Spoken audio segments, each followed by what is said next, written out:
I just wanted to make a video about two of NiP's executes on Cobble.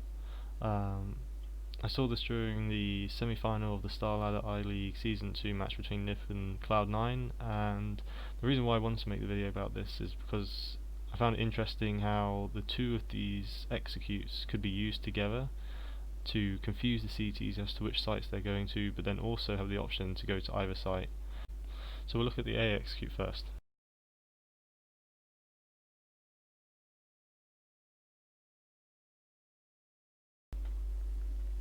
So this is the smoke that Forest throws.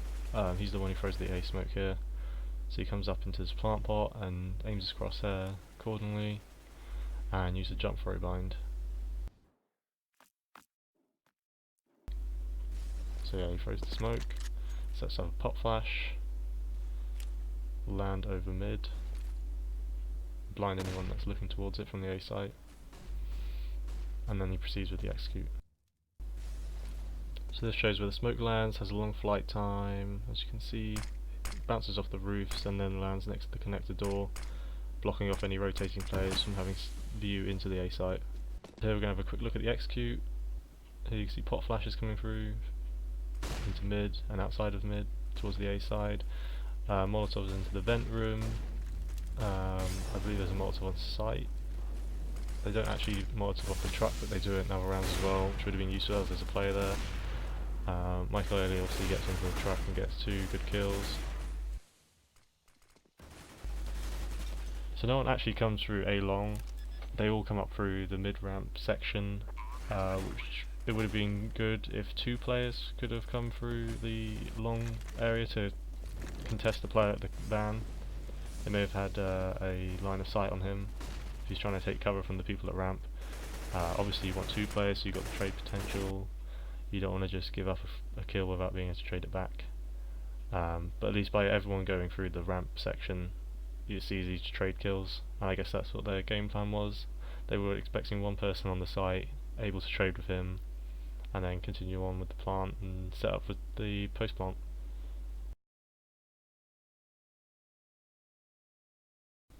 So here we got the B execute, the classic NiP one since Strats joined. See Michael Ole here throws a pot flash into mid to prevent anyone from pushing up whilst they're throwing these smokes. You can see the lineups yourselves, and they obviously create a wall around the statue area to allow for them to plant and get back into post-plant positions without the CTs being able to contest unless they push through the smoke. So here's Forest smoke, and you'll notice how the timings between the smokes, how the time between when they throw them and how they're already up on plat, and Freiberg's already at drop. So here we'll see Forest, see he's already up on plat, able to join in with the execute, so there's no delay between the smokes and when they can execute.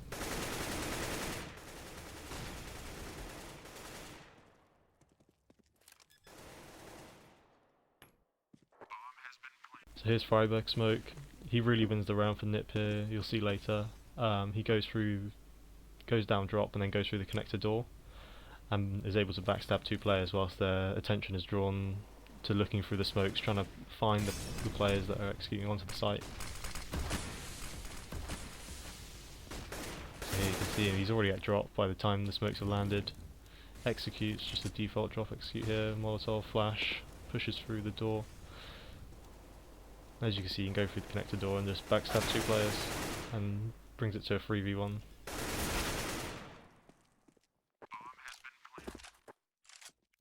So here we've got a third person view of the execute, and whilst we're looking at this you can obviously see the Molotovs that I used, and you can see a good view of the smokes as well. So we'll go through the roles of each of the players. So first of all, you got Get Right. He's the first entry player, and normally when they do this execute he tends to get behind the smokes, pushes through the short area, but you can see that he actually just pushes up to the smokes and tries to take a fight with Stewie, and also just to be annoying, get through the smokes, get behind the players, shoot them in the backs, confuse them. And then you've also got Exist, which is the second entry, but he's the first person to actually push out onto the plat and push down the stairs. And the role of these 2 players is to make room for Forest and Michael Ole, as they're the ones that throw the smokes. And that's the main job of an entry frag, is to make room for your second, third players to push out and also get line of sight on players, to create different angles for the T's, as the T's, to have different angles on the CTs so that they can't hide behind spots. And then Freiburg's role is to go down drop, and to hold the rotates and backstab any players as they rotate through, or to backstab the players on B as they're focused on the execute, and obviously this is how Freiburg wins the round.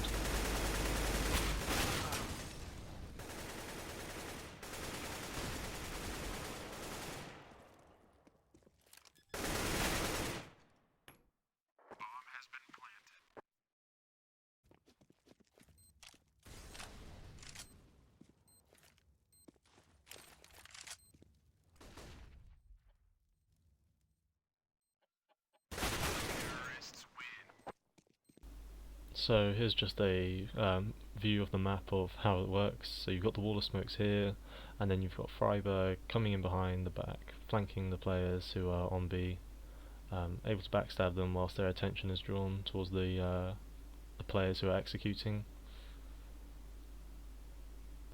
But what could have made this round much different is if Automatic actually rotated through connector. So as you can see here, if you went through this area, then Freiburg could himself be shot in the back. So he had to be much more careful of this, and to be honest, he didn't really check for this.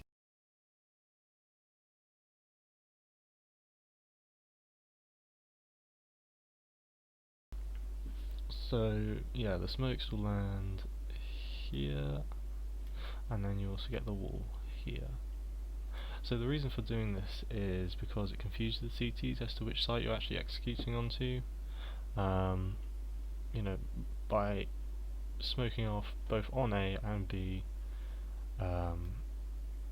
both the B players and the A players are going to be calling that there's an execute, and they're both going to call for rotations. So obviously if both site players, whoever's playing on A and whoever's playing on B, are both calling for rotates, it's going to confuse the middle players, the people playing the connector areas and drop. The second A player, the rotate player from A, going to confuse them as to where they're going to need to go. So the way this works is you need to get A long control first of all, and maybe sort of flash into middle, put some sort of distraction into middle to make the people that are playing middle fall back, and basically get them to play from the side. That's what we want them to do, so that the CTs only have this map control, really, this sort of area. Try and push them back into the sites, into the van area, and that sort of stuff. So the way this can work is you throw the B smokes first, here, and obviously B player, 3 B players probably drop 2B, that will be the default, obviously you can change a bit. They'd call for a rotate so that this A player, the connector player, that switches between A and comes B when they have the execute coming on, he comes through towards B and leaves 1 player on A. And then so these smokes have landed, and then a few seconds after you throw the smoke that lands in connector, and this leaves 1 player on A and 4 on B theoretically. Obviously if the plan all goes together, and this prevents the 4 B players being able to back up the 1 A player, and you can easily just trade frag this 1 A player, flush them out with Molotovs. For example, you can Molotov the van, you can Molotov site, Molotov the vent area, and you can also Molotov off or smoke off later the window balcony area. Also a good thing about doing these smokes is that they all involve throwing them from the same spot, this area here, and this area here is a good place to throw them because they're equidistant between the 2 sites. Travelling this distance here, including drop sort of area, is fairly similar to travelling these distances here. So there's no real punishment in doing it from here, because if you were to do them from somewhere that's closer to A, after a few seconds that you've thrown them, the CTs would realise this is taking too long, they're probably coming back and rotating towards B if they also see the B smokes as well.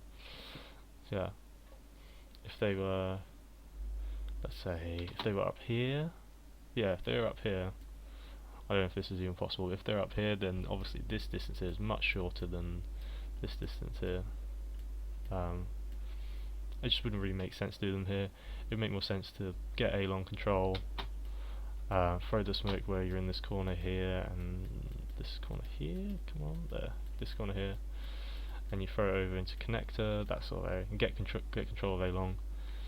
With this area here you can get control of A long, leave a player there, you know, obviously you can get mid, maybe use the A long player to help as well, get in, get someone here.